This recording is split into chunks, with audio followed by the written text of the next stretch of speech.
Bismillahirrahmanirrahim. Assalamualaikum warahmatullahi wabarakatuh. Aliansi Profesional Indonesia Bangkit kali ini akan mengkaji kenapa Omnibus Law RUU Cipta Kerja harus ditolak. Rencana undang-undang ini berjudul Cipta Kerja. Judul yang digunakan seharusnya mencerminkan isinya. Jadi kalau judul seperti itu yang dipakai, mestinya fokus utama dari undang-undang itu adalah tentang penyediaan lapangan kerja. Tetapi maksud utama dari undang-undang tersebut bukan hal itu, melainkan tentang investasi, tepatnya dalam rangka memberikan kemudahan bagi pelaku usaha dalam berinvestasi di Indonesia. Tentu saja, investasi berdampak pada penciptaan lapangan kerja. Namun undang-undang tentang investasi tersebut tidak pantas disebut undang-undang tentang cipta kerja. RUU Omnibus Law yang sedang marak ditolak di mana-mana. Memang selayaknya ditolak oleh masyarakat luas. Ada prinsip yang melawan roh Undang-Undang Dasar 45 yang asli, khususnya pasal 33 yang bunyinya sebagai berikut.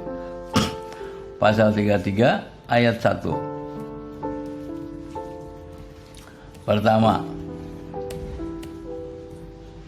perekonomian disusun sebagai usaha bersama berdasar atas azas kekeluargaan. Kedua, cabang-cabang produksi yang penting bagi negara dan yang menguasai hajat hidup orang banyak dikuasai oleh negara. Bumi, air, dan kekayaan alam yang terkandung di dalamnya dikuasai oleh negara dan dipergunakan untuk sebesar-besarnya kemakmuran rakyat. Jadi, diperlukan arah baru pembangunan ekonomi Indonesia untuk penguatan struktur ekonomi sehingga tidak rentan pada berbagai perkembangan siklikal yang berasal dari eksternal. Prinsip yang dianut adalah meningkatkan jumlah peredaran uang di dalam negeri dan memperkecil aliran dana ke luar negeri. Roh pasal ini yang ingin mensejahterakan rakyat diubah dalam RUU Omnibus Law menjadi mensejahterakan para pemodal atau investor.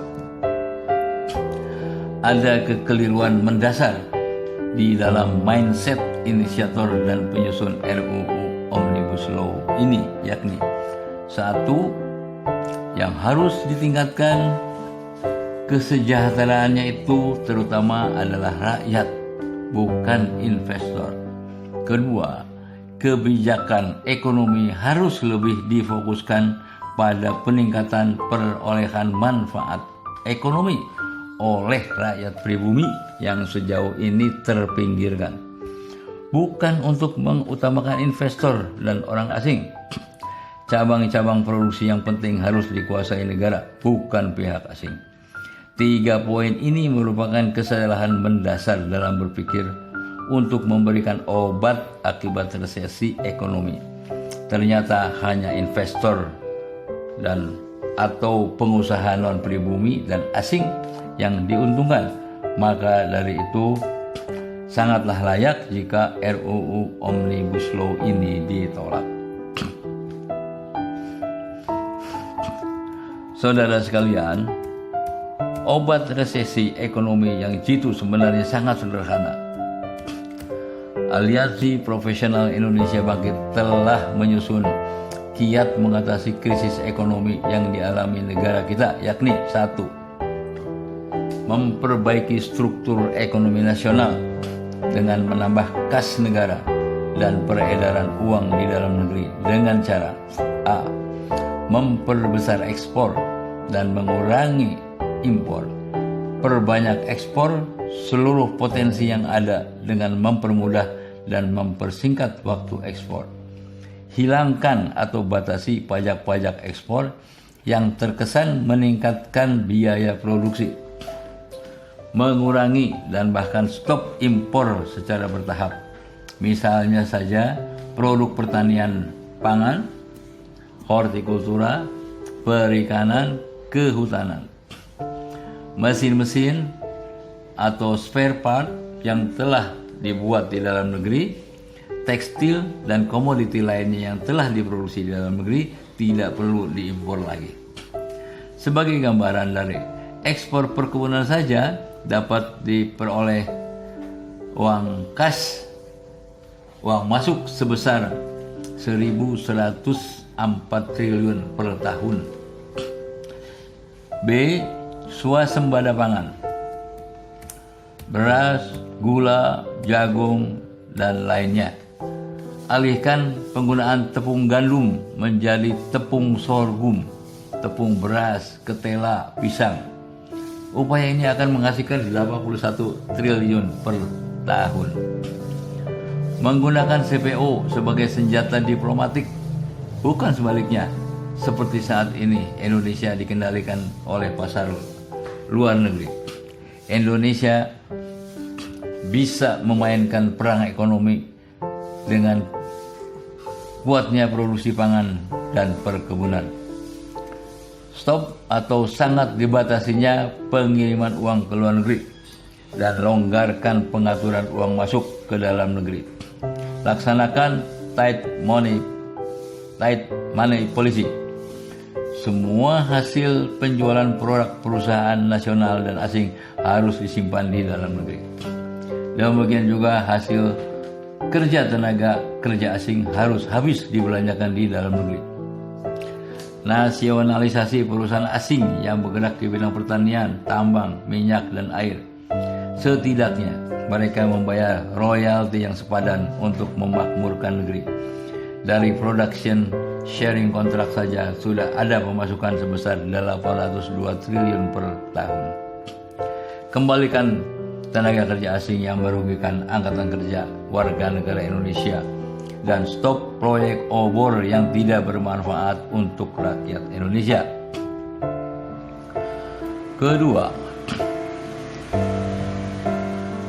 meningkatkan produktivitas produk nasional dan mempermudah kredit perusahaan pribumi. Pendapatan pegawai pekerja akan meningkat, artinya rakyat akan lebih makmur. Ketiga, awasi pemberian kredit perbankan. Jangan sampai uang rakyat Indonesia digunakan untuk memperkaya investor non-pribumi atau asing. Prinsipnya, uang rakyat yang terkumpul harus kembali ke rakyat, dan uang hasil keuntungan perusahaan asing tidak boleh disimpan di luar negeri dan untuk pembangunan di dalam negeri yang mensejahterakan rakyat. 4.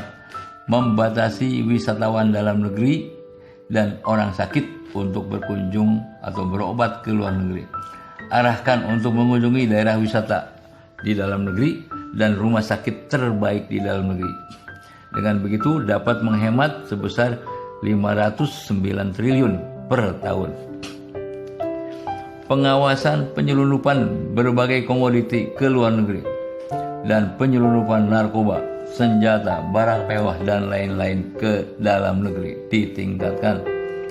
Paling tidak, upaya ini dapat menambah uang kas negara sebesar 1.522 triliun, menghasilkan devisa sebesar 7.858,74 triliun, dan penghematan devisa sebesar 1.746,43 triliun, sehingga totalnya mencapai minimal 11.227,67 triliun per tahun. Jika dibagi jumlah penduduk 250 juta orang, maka tiap kepala akan mendapatkan 4.491.000 per tahun per kepala. Tidak terlalu besar memang, tapi jika setiap tahun menguat, tentu kekuatan ekonomi rakyat akan bangkit. Obat yang mujarab ini tentu akan berhasil jika ada kemauan politik dari pemerintah dan DPR. Semoga aparat pemerintah dan para wakil partai di DPR segera menyadari kekeliruannya untuk membangkitkan ekonomi kerakyatan. Mereka, Bandung, 28 Oktober 2002 020. Wassalamualaikum warahmatullahi wabarakatuh.